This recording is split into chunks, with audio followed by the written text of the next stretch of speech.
I'm Elizabeth at A Literary Princess. If you are new here, welcome. I have a PhD in English literature with a focus on Victorian women novelists, and as you might expect, I love to read. Today, I have a tag video for you. This is the Missing Questions tag created by Mike from Riff Raff's Reading Renaissance.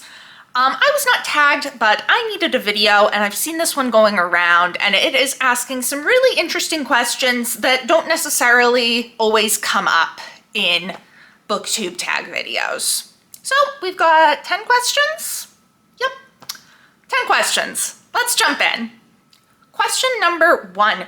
Do you own a copy of a book that is physically older than you are? Your own copy, not the original book. So not that it was published before you were born, but the actual physical copy is older than you. If more than one, then your favorite or the oldest one that you have. So I have quite a lot of books that are physically older than me. I have several books that are from the 19th century. I also have books that are just like, from the 80s or whatever.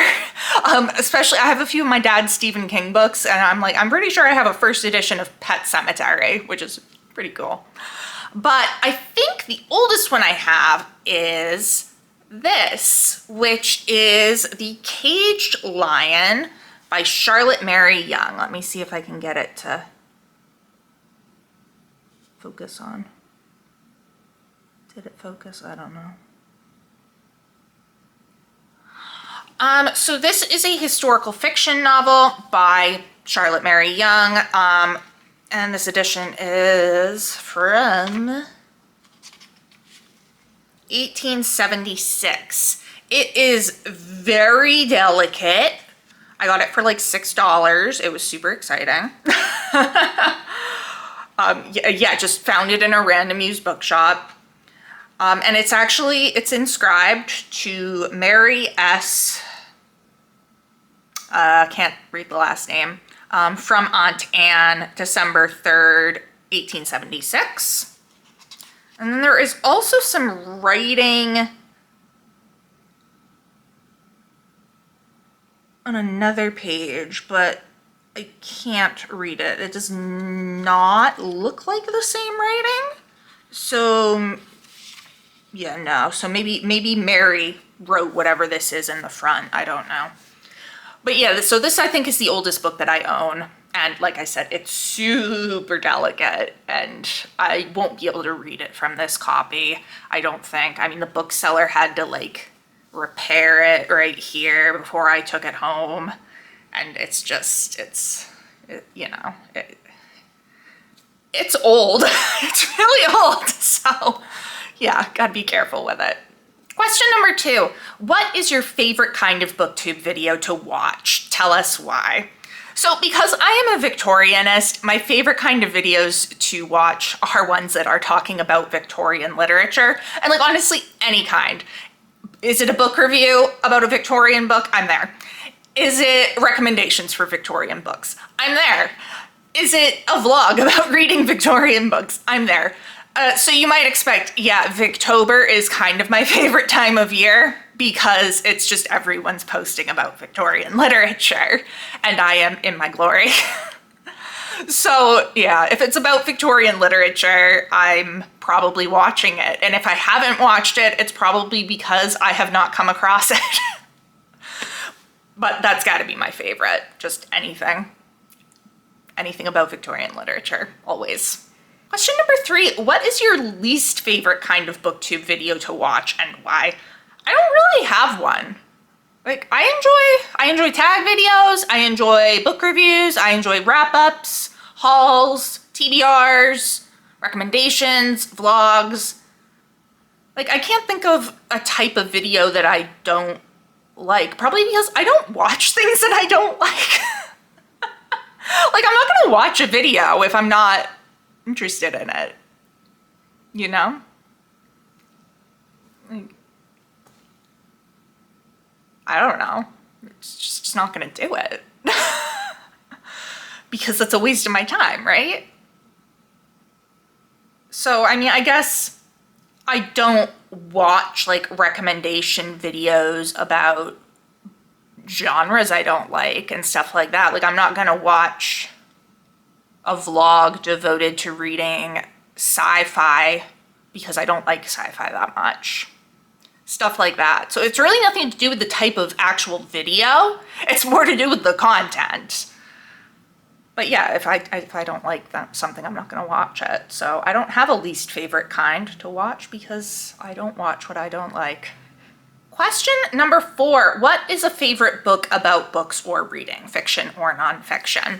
I mean, I have a lot of books about books and reading that I like because, you know, I'm a literary scholar, so I kind of have to read books about books. That's part of my job. But a recent favorite has to be Jane Austen's bookshelf, a rare book collector's quest to find the woman writers who shaped a legend by Rebecca Romney. So, I mean, this is about books in so many different ways because it is about the books that Jane Austen read and that influenced her own books, and also about the lives of the authors who wrote those books. But it is also about Romney tracking down editions of these books. So that's really fun. I loved this book. I think a lot of people here on Booktube have really loved it. It's the exact kind of thing that I like. And I really enjoyed that aspect of the rare book collecting because it just added an extra layer. And it was really cool to see the world of rare books, which is not something I know anything about. So yeah, I really love this book. I want to reread this book. Don't have time to reread this book. I need to read the books that I'm supposed to be reading this year. Question number 5, what is a favorite book that is not from either your own country or from the US or the UK, i.e. the rest of the world? So I am from the US, and you know, as somebody that studies British literature, this is kind of, like, most of my favorite books are from the UK, and the few that aren't are mostly from the US because I am American. But I do have an entire series that is an absolute favorite that is from Japan. And this is Fruits Basket by Natsuki Takaya. This is a manga series, kind of a fantasy romance. It's so cute. Oh, I love it. Following a girl named Toru who ends up involved with the Soma family who are under this kind of mysterious curse. That's all I'll say. I have loved this series since middle school. There are 23 volumes. I have read them all multiple times. I own them all. I own some extra books. I own some books in the spin-off series that was not nearly as good. And I love Fruits Basket so much. So much. And yeah, I think that if we're not counting books from the US or the UK, Fruits Basket, just as an entity, is my favorite. Question number 6, what classic literature book did you enjoy reading the most, if any? Well, and that has to go to my favorite book ever, Wuthering Heights by Emily Bronte. Those of you who have been here for a while have heard me talk about it ad nauseum and probably don't need to hear it again. I've read this book I don't know how many times. I enjoy it every single time. I find new things every single time, and it's just great. I know some people hate it. I love it. And to me, it is the most enjoyable classic that I've ever read. Question number 7, what decidedly non-classic book did you enjoy reading the most? No limits, so anything and everything. This is a really hard one. This is really hard because, you know, I have a lot of various favorite books in various favorite genres. And then I have, you know, an entire author who, I guess you could say some of his books are modern classics of the genre. You definitely could, but I think he counts not as a classic. And that is Stephen King. And I have enjoyed almost every single book that I have read by him. Probably more than most other books that I have read. So I've got one book here as an example. This is Misery. Like I said, I have enjoyed so many of his books. Like, you can't even pick which one that I've enjoyed the most. I've enjoyed all of them, except Dreamcatcher. That's okay. But Misery stands out just because it is such an edge-of-your-seat thriller. Following a man who is an author who is in a car crash in a snowstorm and is rescued by his #1 fan who is keeping him hostage. Like I said, it is just edge of your seat. You don't want to put it down. I had such a good time reading it, and I can't wait to reread it. Oh, I want to reread it now. I don't have time to reread it now. But yeah, so this is just kind of standing in for Stephen King as a whole. But this one is a really, really enjoyable read, and I'm looking forward to revisiting it. Question number 8. If you had to pick a life partner of any gender from literature, who would you pick and why? Time travel permitted. George Knightley from Emma by Jane Austen. He is my favorite Austen hero. I love Mr. Knightley. He is so reasonable, he is so mature, he is so kind and thoughtful, and just, he's a great guy. You know, he doesn't have to go through any character growth like Mr. Darcy does. He's just a nice guy. And I think I'd be very happy with him. Like, we'd get on great. Like, we're both very reasonable people. We'd have a lovely, quiet time. So yeah, he's my favorite Jane Austen hero. I don't have a lot of literary crushes, if you will. Like, there are a few, but he's definitely one of them. Question number 9, what author, living or dead, would you choose to write your life story? Can be a novel or a biography. So I think I would have to choose Jane Austen. She is my favorite author, tied with Stephen King. And I think that if anybody was going to write my life story, which is frankly very boring. I'm a very boring person. Like, there's not a whole lot of interesting stuff going on. I think she's the one that would make it interesting because she is a novelist of the everyday. The smaller things in life, the going to visit people's houses and like the small dramas within families and all that type of stuff. I think she would do a great job. I think she would be able to make it funny and enjoyable and interesting in a way that, like, my life just isn't, you know? But I think she would be able to do it. I think if anybody could do it, it would be Jane Austen. And I would actually be fascinated to see what she would make of my life and how she would write it. I don't know if I'd necessarily like what she had to say about me, because she can be a bit biting sometimes, but you know, I think if anyone had to do it, it would be her.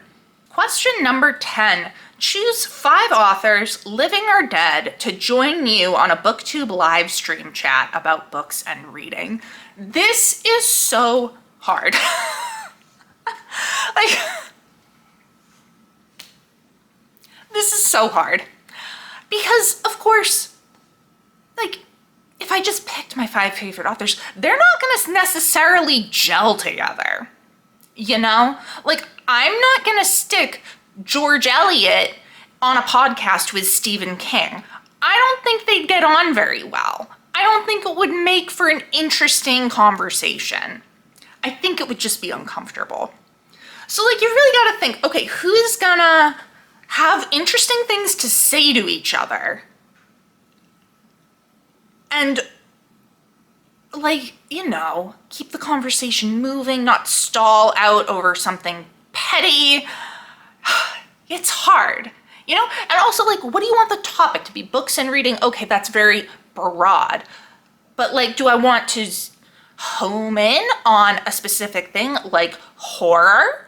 In which case, I'm not going to invite Jane Austen to the party because, you know, she's not a horror novelist. It's hard. This is hard. I should have come up with these before I started filming, but I did not, in fact. Let's see. Okay, you know what? I decided I'm gonna go in for the horror podcast. We're gonna be having a live stream chat about horror books and reading horror, writing horror, and all of that. And I am going to invite Anne Radcliffe, like the mother of the Gothic novel. Let's see. Who else? Who else am I inviting? Stephen King, of course, because he's the king of horror. Shirley Jackson, The Haunting of Hill House, marvelous. Let's see, who else? Edgar Allan Poe, also amazing.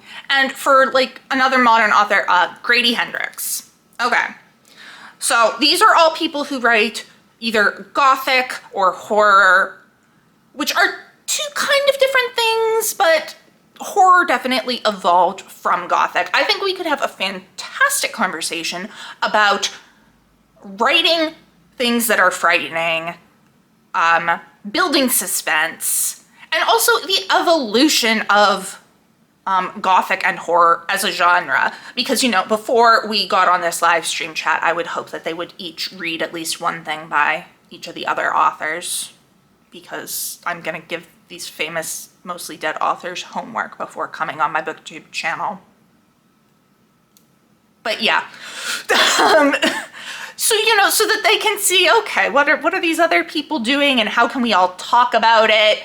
I think that would be really interesting. I think that would make a great live stream. Too bad it'll never happen because I think 3 out of 5 of them are dead. But you know, that's okay. Yeah, I think that would be fun. All right, so that is the missing questions tag. Thank you very much to Mike for creating this. It has been very fun to watch everyone's answers to these questions, and also very fun to figure out my own answers. I am not going to tag anyone because I know this has been going around and I don't know who has done it, who hasn't done it, who has been tagged, who hasn't been tagged, and all that. But I would love to hear some of your answers to these questions down in the comments below. If you enjoyed this video, please don't forget to give it a thumbs up and subscribe to see more of my bookish content. It has been great chatting with you. I will see you soon. Bye.